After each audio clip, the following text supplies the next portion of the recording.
Joining me now in studio is Brad Hirschfield. He's a Middle East analyst and he's also the president of the National Jewish Center for Learning and Leadership. Good to have you with us, Rabbi Brad. Firstly, let's keep in mind why we are seeing these mergers. As Ellie indicated, a lot of votes were lost in the previous election because in order to qualify, parties need to get 3.25% in order to be counted. Correct. So we're seeing a number of mergers from the left, from the right. Which one do you think is going to have the biggest impact? It's a great question. I don't think we really know. Interestingly, I think they will all have different kinds of impact because there are really two elections being played out in 48 days. One is how the next government will be formed. The secondary, though it may be of greater significance, certainly to people like Avigdor Lieberman and possibly the Blue and White Party, is less about how that government is composed and whether or not Benjamin Netanyahu will actually sit at the top of that government. So both things are in play right now. I do think that the unification of the far right will certainly benefit Likud and Netanyahu's government in ability to form a government, although it's interesting. Statements were made today by at least two members of that new coalition from the right, far right, in which they said, well, that's just for the purposes of gathering votes. Once negotiations begin, other than committing to recommending to the president that Netanyahu form the government, they have no commitments to one another or to sitting in a government with him. So I think that's a very shaky thing. I think the Arab list that's also united has significance in its own way. Right. And I think the most significant may actually be that Amir Peretz of Labor has chosen not to join the Democratic Union. Why would that be the most significant? Because I think the inability to come together on the left leaves the left, as it often does, both in Israel and here in the United States, cannibalizing each other over relatively small issues. And the right coming together, looking past some of those small issues. So I don't really understand, other than Peretz's desire to come out on top, but he polls, maybe they get, even with, with Abakassis Levy, maybe they get 6 seats.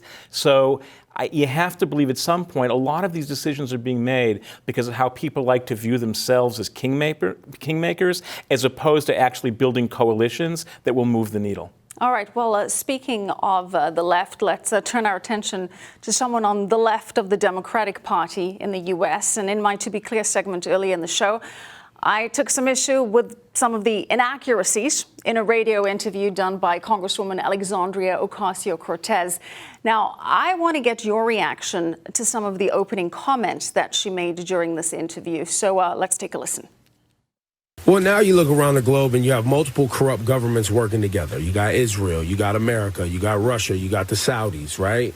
All working in concert. And I bring up Israel because you've been vocal about Palestine, the occupation, and what needs to go on there. And specifically, I even think people in Israel are trying to get rid of Netanyahu as well. I agree with that. And there's a lot of young Jewish people that I know that are absolutely against the occupation. And I wanted you, because often on this program, we have the freedom to address the fact that it's something that, people, it's an oxymoron. How do you have white supremacist Jews? How do you have people like Stephen Miller? How do you have these individuals who are legit aligning with racism and white supremacy, but they're Jewish? And it's something that most people can't wrap their brains around. But it's a real thing. And what's going on with Israel and Palestine, while it's very, very deep, it is very, very criminal. It's very, very unjust, right? Absolutely. All right. The entire interview was 4 minutes long. We just listened to about a minute of it.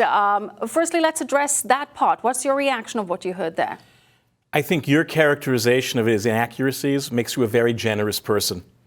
The truth of the matter is that interview is as disturbing as it is typical. And it's tragic, and it's actually dangerous.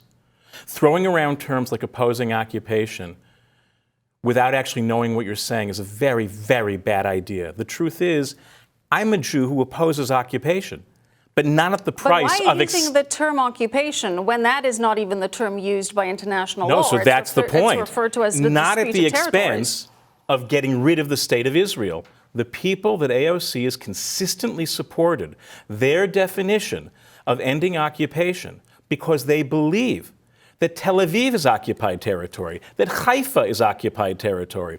The definition of occupation, and I would insist that anyone who uses that term do so with a map. The territories they are talking about are not a function of the 1967 war. They're not even a function of the 1949 armistice plan. These were places that were granted to become the Jewish national home by the United Nations in 1947. If her position is the state of Israel should be wiped off the face of the earth, then I would invite her to say it. If not, she needs to stop throwing around that language. Well, she didn't say that was her position, just to be clear. She has in the past.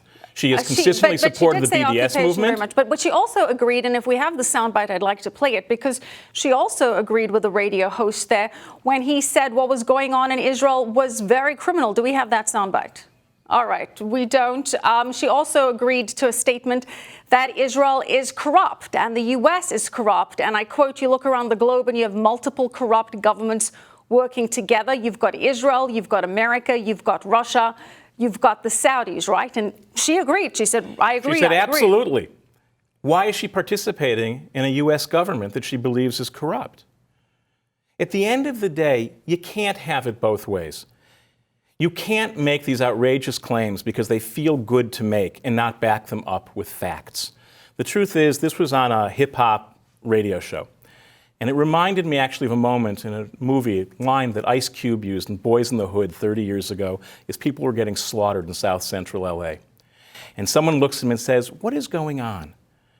And he looks at the other guy and says, when it comes to the world, they either don't know, don't show, or don't care. When it comes to AOC and some of the people she's supporting, either she doesn't know what they really stand for, which is indefensible for a national leader, she doesn't show, which means she's guilty of knowing and deceiving the public, or she doesn't care, in which case she actually is guilty of the anti-Semitism, which she says she doesn't feel at all. Rabbi Brad Hirschfield, thank you so much for your analysis.